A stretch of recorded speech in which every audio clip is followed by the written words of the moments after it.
it's Renee with Delaney Jane Cards. Welcome back to my channel. Today I am featuring Lisa Mensing in my Inspired by series. I just flashed the card that she made there. She did this really cool technique where she kind of stenciled over a stencil. And this was not the card that I had originally wanted to work with. I had picked out a different video that she had, and I pulled products for that, and I just kept coming back to this card, and I was just really drawn to it. And that's the whole point of this series, is to work with what really inspires me. So I went with what I was inspired by. Here I'm using a homemade hexagon stencil, kind of what masking kind of stencil. My friend Beth made those for me. I have all the shapes and I love them. They are brilliant. I know that there are some on the market, but she made them, so I'm going to use what she made for me. Thank you, Beth. And then I laid this Pink and Main stencil over the top. It's from the recent card kit. I don't even think it has a name, but it's just a bunch of hexagons. It came with their April kit, which I just received in May because of all this weird stuff that is going on. Anyway, there's not much to this video. So first of all, this video is going up on Mother's Day. So happy Mother's Day to the mothers, the grandmothers, the aunts, the mothers-to-be, the mothers who are yet to be, the dads that are being mothers, to all the moms and all the mom figures in the world. Happy Mother's Day. Now let's get to this fantastic little bumblebee here. This is by the Rabbit Hole Designs. It's a tiny little stamp set. I will link it below. I got it at Jamie's shop from Not Too Shabby. It's not very pricey, and if you like the caffeinated animals, this could be one that you could put in your stash for just a few bucks. So I will link that one for you. Now, one thing that Lisa does in her coloring that I never do, and I will do it here, is leave white space. She really has a gift for leaving white space. She also has a trick where she blends her color into the white space with a colorless blender, and I will do that too. These are new tips and tricks for me, and I appreciate watching her videos. If you have not checked out Lisa's videos, as of voicing over this video, my video, she is just shy of 1,000 subscribers. And she's got amazing content. Amazing content. She's very talented, very gifted, and she has this super cute Southern accent. And the way she talks about what she's doing is so relaxing, and I feel like I could conquer the world. If she was explaining to me how to climb a mountain, I could probably climb a mountain. She's that good, folks. That good. And I will have her channel, as always, linked below, as well as the video where I got my inspiration. So definitely check her out. But this honeybee here, he's just one of the Rabbit Hole Designs caffeinated critters. He has this fantastic look on his face. I can't even with him. He is hilarious and perfect, and I needed him in my stash. I have quite a few of the caffeinated critters. I love them. There are two kind of drawing styles to the caffeinated critters. One of them is this more fine line drawing, and I prefer that over the thicker line ones, but I like them all. I am drawn to this style a little bit more. But this honeybee, he is goals. He is, every time I do a video with these guys, I'm like, this is my spirit animal. I got a whole spirit zoo. I swear to you that every time they come out with a new stamp, I'm like, oh, that's my spirit animal.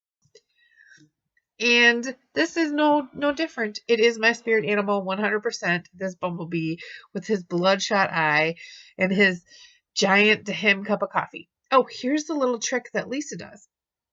So I took the colorless blender and I pulled the color off of the marker and I added it to the wing. And it actually puts down an even lighter shade of yellow than I was using. Never, ever have I done that before. And I totally will be doing that again. It just adds a little bit where there was nothing. And I appreciate it. I also left that really white highlight on the bee's yellow stripes, and I think it looks great. He really looks like he's got shine on his side. So one of the things that I really loved about Lisa's card, besides all the fancy coloring techniques and everything, was the way that she had her stenciling laid out. It had this glow to the center of it, and she used two different colors, a pinkish color and then I think more of a peachy color to get that glow. I used two of the same kind of tones. It kind of looks like a beehive in the back, but I wanted to have that glow, so that's why I left it very, very light in the center. So here I am popping up all of my, there's not much to this card. I'm popping up the bee and the sentiment here. Her card was very simple too. Her florals are stunning. I could watch her colors florals all day and tell me about it too. She's like, you just have to watch her videos. She's just, there's something about her.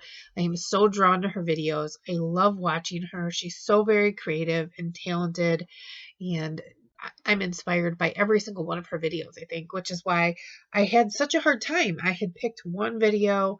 It was a very cool technique where you take a die cut and you can kind of make two cards with it.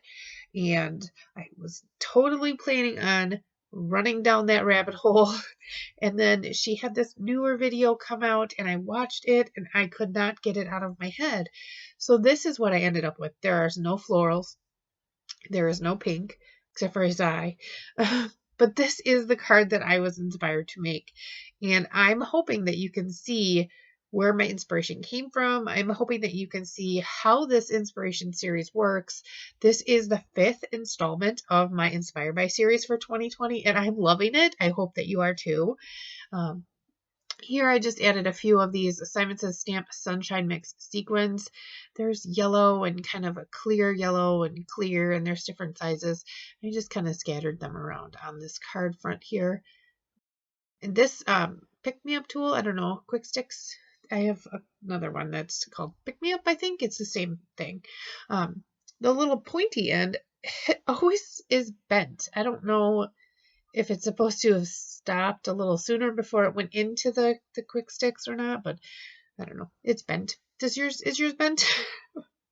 I guess I've just been grabbing whatever. I have a couple of different options on my desk, and that one apparently I could find, so that's why I use that one.